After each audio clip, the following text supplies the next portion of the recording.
Yun, totoo ba na ang mga orasyon na ginagamit natin 'pag marami pong gumamit ay humihina po, 'pag maraming gumagamit? Totoo ba ito mga kagimat, na pagka maraming gumagamit, nanghihina yung orasyon? Bigyan natin idea kagimat, tara, pag-usapan natin. Wala namang agimat, pero nasa puso ang tunay na agimat. Isigaw mo bro, ang lakas ng loob. Kahit walang agimat, laban tayo. Ahiping agimat, boy, walang makakaharang. Basta nasa puso, tunay na agimat. Yeah! Yun, mapagpalang araw sa inyo lahat. God bless at more blessing po sa lahat. Mga kagimat, may katanungan natin kaagimat dito sa orasyon. Yung orasyon daw na maraming gumagamit ay humihina. Ano to? Parang ano siya? Parang tawag dito. Parang isang ano na malolobat. Oo, parang isang power bank. Marami nalolobat. Yun, kagimat kung ako pong babies nyo, baka mga kagimat no, yung mga ayaw po sa channel namin, skip na po para hindi ko kainin negatibo. Di ba? Ay, dyan, pinapanood nyo pa. Mga kagimat to, yung part ng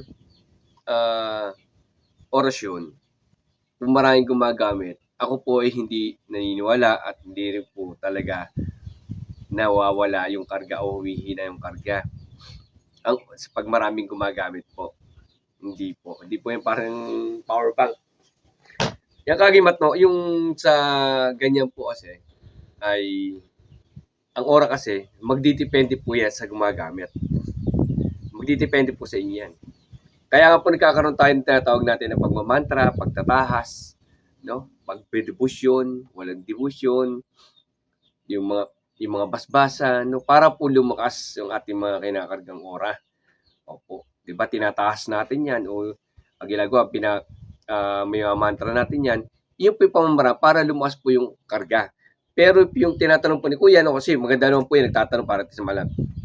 Kasi baka mapanghinaan kayo ng loob, may marami palang gumagamit kasi ano yung hayag. Merong hayag tsaka lima, hanapin mo yung lihim para mas malakas, di ba? Kasi kung konti gumagamit, hindi po. Hindi po yan. Kayo po magpapalakas yan. Samahan nyo lang po ng mga meditation. Ayan po, meditation. Yung mga ginagawa namin sa Mystical Cave. Yung, gawin po nyo mga ganon.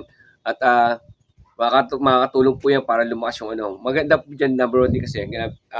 Yung popondo na kami na sumasampal tayo pag maluwalhati, tsaka po meditation para lumalas yung oras nyo. At syempre, araw-araw po natin binabanggit siya, inuura, kinakarga sa ating katawan. No, yung mga ganun na kagimat, no, hindi po siya panghihina pagka po maraming gumagamit. Opo. Ang paghihina po niyan ay kapabayaan ng isang gumagamit. Ang paglakas po niyan ay nasa gumagamit po kung paano nyo palakasin. Pamamagitan ng mga mantra, meditation, pagtatahas, debusyon, walang debusyon. Yan po yung mga pamamaraan. Kayo na po magpapalasya mga kagimat no. Okay, sana makatulong sa inyong kanti kalaman ninyo kagimat no. Sa katanungan ni Kuya, hindi po nanghihina ang orasyon pagka maraming gumagamit. Nagdidepende po yan sa gumagamit po. Maraming salamat. God bless sa inyo lahat.